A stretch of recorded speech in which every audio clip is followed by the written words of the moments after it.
Everyone, BEd paper number 5 है हमारा gender, school and society के बारे में। ठीक है, टुडेज आज हम बात करेंगे थ्योरीज कौन कौन सी होती हैं। ठीक है, यूनिट 1 के अंदर हमारी थ्योरीज दी गई हैं, सब की आपको पता है। हमारे पास जो है 4 थ्योरीज हैं, 4 थ्योरीज हैं। नंबर 1 है हमारी सिम्बॉलिक इंट्रैक्शन थ्योरी, नंबर 2 है gender schema theory, third one is cognitive development theory and the fourth one is conflict theory. आज हम बात करेंगे, सबसे पहले बात करते हैं कॉग्निटिव डेवलपमेंट थ्योरी की। ठीक है, जब भी नाम आता है कॉग्निटिव का मीनिंग क्या होता है? संज्ञानात्मक। संज्ञानात्मक किससे संबंधित है? हमारे बौद्धिक विकास से संबंधित है। ठीक है, और संज्ञानात्मक विकास जो है कॉलबर्ग के इस सिद्धांत में योगदान की क्वेश्चन हमारे पास आएगा। जेंडर जो कॉग्निटिव डेवलपमेंट थ्योरी है वो क्या है, और जो कॉलबर्ग है ये थ्योरी किसने दी है? कॉलबर्ग ने दी है। उनका कॉन्ट्रीब्यूशन इस थ्योरी के अंदर क्या रहा है? ठीक है, इनके बारे में हम बात करते हैं। वैसे जनरली जो है जब भी हम बात करते हैं कॉग्निटिव डेवलपमेंट की तो मैक्सिमम इनके साथ नाम जुड़ा होता है जीन पियाजे का, पिगट का। ठीक है, तो ये जो सिद्धांत है संज्ञानात्मक प्रतिक्रियाओं पर बल देता है। इसमें क्या है? लिंग को समझने की आज्ञा देता है, और जो है बच्चे के अंदर मानसिक क्षमता का विकास कैसे हो रहा है और वो किस तरह से सीखते हैं, संसार में किस तरह से चीज़ों को जानते हैं, इसके बारे में बात की जाती है। संज्ञानात्मक विकास सिद्धांत अधिकतर मनोविज्ञान जो है जीन पियाजे और कॉलबर्ग के विचारों से जुड़ा होता है। इसमें बच्चे के, बालक के सामाजिक ढांचे के विकास, ठीक है, और वो किस तरह से क्रिया करते हैं, ठीक है, जिनके लिए मस्तिष्क में धारणा बना लेते हैं, जिन्हें हम स्कीमा बोलते हैं या फिर स्कीमाटा भी कहा जाता है। यानी कि इसका जो मेन पॉइंट है वो क्या कहना चाहते हैं? कॉलबर्ग हो चाहे जीन पियाजे हो, वो क्या बोलते हैं कि बच्चों का जो है अधिकतर जो है जिस सामाजिक ढांचे के अंदर वो रहते हैं उनका जो सोशल डेवलपमेंट है वो किस तरह से होता है। ठीक है, और वो चीज़ों को देख के, कंसेप्ट को देख के किस तरह से अपने मन के अंदर धारणाएं बना लेते हैं, कंसेप्ट को फॉर्मेशन करते हैं। यानी कि सपोज किसी बच्चे ने बेंच को देखा, या किसी बच्चे ने चौक को देखा, ब्लैक बोर्ड को देखा, एप्पल को देखा, या किसी भी चीज़ को देखा। ठीक है, जब उसको ये पता चल जाएगा कि इस चीज़ का ये नाम है, ठीक है, अगली बार वो क्या करेगा? जो चीज़ उसको कोई भी चीज़ दिखाई देगी तो उसका नाम उससे कोरिलेट करने की कोशिश करेगा, या वो उसी चीज़ को उसके साथ जोड़ने की कोशिश करेगा। या फिर बेंच जैसी कोई चीज़ देखेगा, एप्पल जैसी कोई चीज़ देखेगा तो वो सोचेगा कि हाँ एप्पल जैसा लग रहा है। ठीक है, जब उसे समझाया जाएगा कि हाँ ये एप्पल ही है तो उनके माइंड में कंसेप्ट धीरे धीरे क्लियर होती चली जाएंगी। ठीक है, आगे है लॉरेंस कॉलबर्ग का जो है कौन सा? कॉग्निटिव डेवलपमेंट थ्योरी की हम बात करते हैं। किसने दी है? लॉरेंस ने दी है, LAWRANCE, लॉरेंस कॉलबर्ग। ठीक है जी, लॉरेंस कॉलबर्ग ने ये जो है सिद्धांत दिया है, कौन सा? कॉग्निटिव डेवलपमेंट का। इसके बारे में बात करते हैं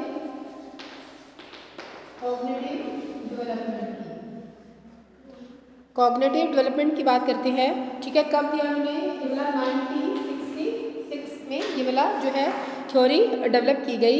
इसमें किसके बारे में बात की गई? बच्चों की जेंडर नॉलेज के बारे में बात की गई, लिंग की पहचान के बारे में बात की गई, और इसी सिद्धांत को आगे बढ़ाया गया एजुकेशन पॉइंट ऑफ व्यू से। तो जो कॉलबर्ग है उन्होंने कहा है कि एक अलग ही धारणा है जिसमें कहते हैं कि बच्चे किस प्रकार से लिंग संबंधी, जेंडर संबंधी अपनी भूमिकाएं निभाते हैं। यानी कि बच्चे किस तरह से व्यवहार करते हैं जब वो इन चीज़ों के बारे में जानते हैं कि एक बॉय है, एक गर्ल है, या मैं लड़का हूँ, ये लड़की है। जब उनको ये पता चलता है, नॉलेज आ जाती है, तो वो किस तरह से बिहेव करना शुरू कर देते हैं। ठीक है, उनके शब्दों में है बुनियादी तौर पर ये देखा जाता है कि जैविक प्रवृत्ति और जो सांस्कृतिक मानदंड ही नहीं बल्कि बच्चे संज्ञानात्मक संगठन सहित जो है यौन भूमिकाओं में के आयामों को भी निभाते हैं। यानी कि जो है बॉयज़ क्या करते हैं, उनको पता चल जाता है कि ये बॉयज़ है, ये गर्ल्स है, तो वो अपने फ्रेंड बनाने के टाइम भी इन चीज़ों का ध्यान रखते हैं। या यूँ ऐसे भी कह सकते हैं कि जेंडर के बारे में जब उन्हें पता चल जाता है, पहले तो उनको पता नहीं होता, लेकिन जिस जिस वो चीज़ों को रिकग्नाइज करना शुरू करते हैं, पहचानना शुरू करते हैं, वैसे वैसे इन चीज़ों के लिए अवेयर होना शुरू कर देते हैं।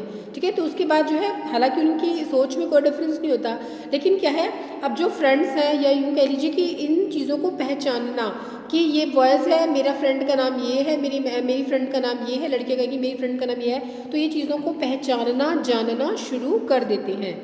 ठीक है, कॉलबर्ग क्या कहते हैं कि लैंगिक भूमिका के विकास पर बल देते हैं और वे कहते हैं कि स्व सामाजिक रूप से विकसित होता है, यानी कि सेल्फ खुद ब खुद ही ये चीज़ें विकसित होनी शुरू हो जाती हैं।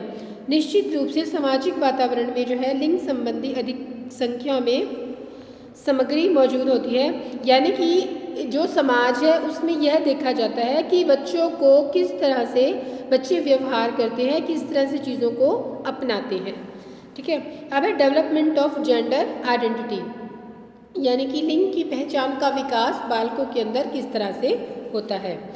सबसे पहले जो है बच्चे क्या करते हैं, बालक क्या करते हैं, लिंग मतलब जब वो जेंडर की बात करते हैं तो वो क्या करते हैं, संबंध की पहचान शुरू करते हैं कि मेरा इसके साथ क्या रिलेशन है। जैसे ये मेरी मैम है, ये मेरी माँ है, ठीक है, ये मेरी फ्रेंड है, ये मेरा भाई है, तो यहाँ पर क्या है, भाई है। इन चीज़ों के अंदर वो डिफरेंस करना शुरू कर देते हैं, डिफरेंट हो, तो उन्हें पता चलता है कि ये स्त्री है या पुरुष है, यानी कि ये मेरा भाई है। अब उनको पता चला कि ये मेरा भाई है, एक लड़की का भाई एक लड़का है, ठीक है, तो यानी कि ये भी मेरे जैसा है, या फिर ये मेरी बहन है, ये मेरी बहन है, तो यहाँ पर उनको पता चलेगा कि ये मेरी बहन है, ये स्त्री है, ये मेरी मम्मा है। तो यहाँ पर जो डिफरेंस है उनको पता चलना शुरू हो जाता है, यानी कि डेवलपमेंट ऑफ जेंडर उनके अंदर, ये फीलिंग्स जो है डेवलपमेंट ऑफ जेंडर की फीलिंग्स उनके अंदर शुरू हो जाती है। अब है कॉलबर्ग कहते हैं कि बच्चे जो है लिंग की पहचान की सोच अलग अलग चरणों में विकसित होती है। यहाँ पर जो बच्चों के अंदर है लॉजिकल थिंकिंग का विकास, यानी कि तार्किक चिंतन का विकास होना शुरू हो जाता है। और क्या करते हैं, वो प्रत्येक दूसरे से गुणात्मक रूप से अलग होता है, और बच्चे जो है लैंगिक पहचान की भावना की वृद्धि के साथ साथ 3 अवस्थाओं में इसको जोड़ा जाता है, यानी कि हमने ये जो विकास है इसको 3 स्टेप्स के अंदर डिवाइड किया गया है कि किस तरह से बच्चे जेंडर का जो डेवलपमेंट है उनके अंदर ये डेवलपमेंट किस तरह से होती है। अब इसके 3 चरण हैं, यानी कि 3 स्टेप्स हैं। नंबर 1 सबसे पहले बात करते हैं फर्स्ट स्टेजेस के, उसमें जो है लेबलिंग करना, लेबलिंग ऑफ जेंडर। यहाँ पर बच्चों को एवं स्वयं को लड़के और लड़कियों के रूप में पहचानना शुरू कर देते हैं, खुद के लिए लिंग को पहचानते हैं और फिर दूसरों को वर्गीकृत करना शुरू कर देते हैं। ठीक है, जैसे अपने बारे में बताइए कि मैं एक लड़का हूँ, ठीक है, और फिर दूसरों को अच्छा ये इनके बारे में बताना शुरू करते हैं। लेबलिंग मीन्स यहाँ पर उन्होंने ये गीतिका है, ये ऋतिका है, ये रोहन है, ठीक है, तो यहाँ पर उनको डिफरेंस पता चल गया, एक अंतर पता चल गया कि बॉयज़ कौन से हैं और गर्ल्स कौन सी हैं। हालांकि क्या है, लिंग को समय के साथ शारीरिक विशेषताओं में परिवर्तन के रूप में स्थिर नहीं किया जाता। मीन्स उनको बॉडी के ऑर्गन से कोई मतलब नहीं है, उनको सिर्फ इतना मालूम है कि ये बॉय है ये गर्ल है। अभी वो इन चीज़ों को शरीर के साथ नहीं जोड़ रहे हैं, फिजिकल फिटनेस, फिजिकल जो है फिजिकल अपीयरेंस के साथ इसको नहीं जोड़ते हैं। उदाहरण के तौर पर बालों की लंबाई, कपड़े इत्यादि के संदर्भ में उन्हें कुछ भी मालूम नहीं होता है। ठीक है, अगर किसी के बाल लंबे हैं तो ये अंदाज़ा लगा लेंगे हाँ ये लड़की है, किसके बाल छोटे हैं तो ये अंदाज़ा लगा लेंगे कि ये बॉय है। ठीक है, ये हो गया फर्स्ट स्टेज हमारी, जिसमें क्या है लेबलिंग की जाती है कि ये लड़का है या लड़की है। अब है सेकंड स्टेज की बात करते हैं। सेकंड स्टेज में है लिंग स्टेबिलिटी की बात हो रही है, लिंग स्थिरता की। बच्चे समय के साथ साथ पहचानने लगते हैं और जो है उनको पता चलता है कि लड़के जो है, जितने भी लड़के हैं वो बड़े होकर पिता बनते हैं, फादर बनते हैं, और जितनी भी लड़कियां हैं वो बड़ी होकर मदर बनती हैं। तो बच्चे खेल खेलना भी शुरू करने लग जाते हैं, यानी कि अब वो पहचानने लगे हैं कि जब मैं बड़े हो जाऊंगा तो मैं पापा बनूंगा, जब ये बड़ी हो जाएगी तो ये मम्मा बनेगी। ठीक है, तो यहाँ पर जो है उनके स्वभाव के अंदर, हालांकि लिंग के अपरिवर्तन होने का स्वभाव जो है उनके अंदर गतिविधि की पसंद के परिवर्तन की परवाह किए बिना, अब वो उनको इन चीज़ों के बारे में परिवर्तन क्या हो रहा है, कैसे हो रहा है, उनको इन चीज़ों के बारे में कोई नॉलेज नहीं होती है। वो क्या है, वो सिर्फ अपने जो उनको पता चल गया उसी के ऊपर डिपेंडेंट हो जाते हैं। मीन्स जो वो समझ सकते हैं उसी समझ के ऊपर वो चीज़ों को सोचना शुरू कर देते हैं। अब है थर्ड है हमारा, थर्ड में है लिंग संगति। बच्चों की समय व परिस्थिति के साथ उनका स्थायित्व की पूरी सराहना होती है। लगभग 3 वर्ष की उम्र में जो है लिंग निर्धारण की अवस्था में बच्चे खुद को अन्य लड़के और लड़की के रूप में वर्गीकृत करने लगते हैं। 6 और 7 की उम्र में बच्चे जो है उनके अंदर बदलाव जो है आने लगता है, यानी कि छोटे बच्चे जो होते हैं तब जो है वो सिर्फ यही क्लियर करते हैं कि ये बॉय है और ये गर्ल है, लेकिन धीरे धीरे जैसे है वो चीज़ों को फिर समझना शुरू करने लग जाते हैं। ठीक है, अब इसमें क्या बताया है कि संज्ञानात्मक विकास सिद्धांत यह भी बताता है कि बच्चे यह विश्वास करना शुरू कर देते हैं कि वह लिंग वह जो वो बदलेगा नहीं, मतलब वो अपने व्यवहार के बारे में बात करते हैं। ठीक है, अब वो एक पर्टिकुलर बिहेवियर को अडॉप्ट करना शुरू कर देते हैं।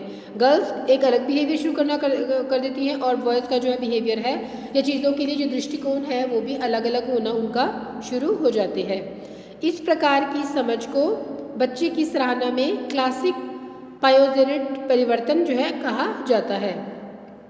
सबसे महत्वपूर्ण बात बोलते हैं कि बच्चे जो है जेंडर की पहचान के लिए एक स्थायी आयोजन को तभी प्रदान करता है जब वह अदला बदली के रूप में या फिर जेंडर की जो है जेंडर के बारे में बहुत महत्वपूर्ण जो है अपने माइंड में बातें निश्चित कर लेता है।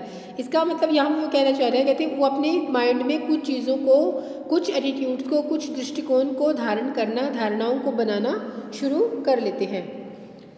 अब जो है कोलबर्ग कहते हैं कि एक बार जब बच्चे के लिंग का विकास कर लेते हैं तो वह उचित व्यवहार को प्रदर्शित करने के लिए अभिप्रेरित हो जाते हैं। यानी कि बॉयज़ बिहेव करते हैं किस तरह, अपने हाथ में टॉयज गन लेके कि मैं स्पाइडर बनूंगा, मैं जो है शोल्डर बनूंगा। ठीक है, तो यहाँ पे क्या है, एक बिहेवियर को अडॉप्ट करना शुरू कर देते हैं। लड़की करती हैं मैं बड़े होके प्रिंसेस बनूंगी, है ना। तो यहाँ पर क्या है, जो चीज़ें वो देखते हैं उन चीज़ों को अडॉप्ट करना शुरू कर लेते हैं। तो यहाँ पर ये क्या कहते हैं बच्चों की जो आयु सीमा 5 से 7 या 8 हो जाती है तो उनके लिए इन परिभाषाओं को समझाना थोड़ा कठिन हो जाता है। यानी कि वो अब वह थोड़े कंफ्यूज से होने लगते हैं। मीन्स उनके जो समाज में जैसे जैसे बड़े होते हैं वैसे वैसे चीज़ों जो है स्थितियाँ हैं वो बदलती जाती हैं। तो यहाँ पर वो अपने आप को बदलना शुरू करते हैं धीरे धीरे, मतलब कन्फ्यूज़ होना शुरू हो जाते हैं। पहले तो माइंड में कंसेप्ट क्लियर है बॉयज़ की और गर्ल्स की, पर अब जैसे जैसे बड़े हो रहे हैं वैसे वैसे जो है बहुत सारी चीज़ें सामने आती हैं तो वो थोड़ा सा जो है असमंजस में पड़ने लग जाते हैं। ठीक है, अब जो है इस सिद्धांत की जो है आलोचना की गई है। क्या किया गया है, कहते हैं ये जो सिद्धांत है ये है बच्चों की समझ के ऊपर जो है समझ को केंद्रीकृत करता है। इसमें रूढ़िवादिता, चयन संबंधी और लिंग संबंधी बातों के ऊपर के विषय में बात के ऊपर बहुत ज़्यादा जोर दिया गया है। कोलबर्ग के सिद्धांत में जो है विरोधाभास जो है बहुत अधिक देखने को मिलता है, जबकि इन विचारों का खंडन करके बच्चे लिंग भांति विकसित से ही पूर्व 2 या 3 वर्ष की आयु से लिंग के प्रति व्यवहार करना शुरू कर देते हैं। यानी कि इनके जो कुछ लोग हैं, कुछ विद्वान हैं, वो इसके खिलाफ है, इसको क्रिटिसाइज करते हैं कि ऐसा नहीं होता, बच्चे इन चीज़ों से कोई मतलब नहीं रखते हैं। इस प्रकार जो सिद्धांत है यह लिंग की भूमिका में कम प्रवाही साबित होता है और मानव के लिए जो है जेंडर डेवलपमेंट बहुत ही जटिल और व्यापक सिद्धांत जो है नहीं है। मीन्स इंडिविजुअल डिफरेंस है, लोगों की अलग अलग सोच है। तो विद्वान ऐसा बोलते हैं, जो साइकोलॉजिस्ट है वैसा बोलते हैं, कहते हैं सबकी थिंकिंग जो है वो अलग अलग होती है, हम सिर्फ एक कंसेप्ट के ऊपर सारी थ्योरी को जो है एक्सेप्ट नहीं करते हैं। ठीक है जी, थैंक यू।